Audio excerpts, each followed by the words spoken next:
ఎవరుండే 11 ఏళ్ళు MLA TRS party వల్లే MLA ఉండే 10 ఏళ్ళు ఎవరుండ్రీ ముఖ్యమంత్రి అని చెప్తారు కదా. మా బాబు అని బొచ్చలు బాదుకుంటా ఉంటారు కొడుకులు ఇంకొంతమంది. వాళ్ళ బాబే ఉండే ముఖ్యమంత్రి. ఒక్క డబుల్ బెడ్రూమ్ వచ్చిందేమో రహమత్ నగర్ వచ్చి చెప్పనుంది. కేటీఆర్ నుంచి చౌరస్తాలు నిల్చొని ఇక రహమత్ నగర్ లో ఇన్ని డబుల్ బెడ్రూమ్ ఇల్లు కట్టించినామని చెప్పనుంది. లేకపోతే రేవంత్ రెడ్డి గారు వచ్చి ఇన్ని ఇందిరం ఇల్లు కట్టినాము 2 ఏళ్లలో అని చెప్పనుంది.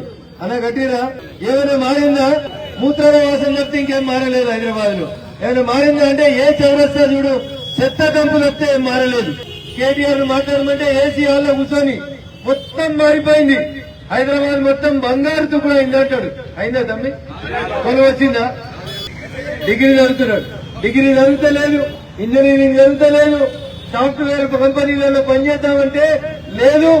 ఆఖరికి కానిస్టేబుల్ కొలువులకి నోటిఫికేషన్ ఇస్తే లైన్ రాయమత్ నగర్కి వెళ్ళి యూట్యూబ్ కూడా దాకా లైన్ వస్తుందా? ఇంజనీరింగ్ చదివిన వాళ్ళు కూడా ఆ లైన్లలో నిల్చు. ఎందుకు వేయాలి అలా టీఆర్ఎస్ పార్టీ కోట అనేది ఒకసారి గట్టిగా చెప్పాలి మనం. గజేంద్ర గానే కాంగ్రెస్ అధికారంలో ఉంది కదా, నువ్వు టీఆర్ఎస్ గురించి ఎందుకు మాట్లాడుతున్నావు అని కొంతమంది అడుగు. నీకు ఎవరికైనా ఉందా కాంగ్రెస్ కోటు పడుతుంది నమ్మిక ఉందా? రేవంత్ రెడ్డి గారి పాలనలో కాంగ్రెస్ మళ్ళా 20 ఏళ్లు మీరు ఇంటికి తులం బంగారం ఇస్తే కూడా వాడు చెయ్యి కోటేయాడు. ఆ చెయ్యి బస్మాసు నష్టమైంది.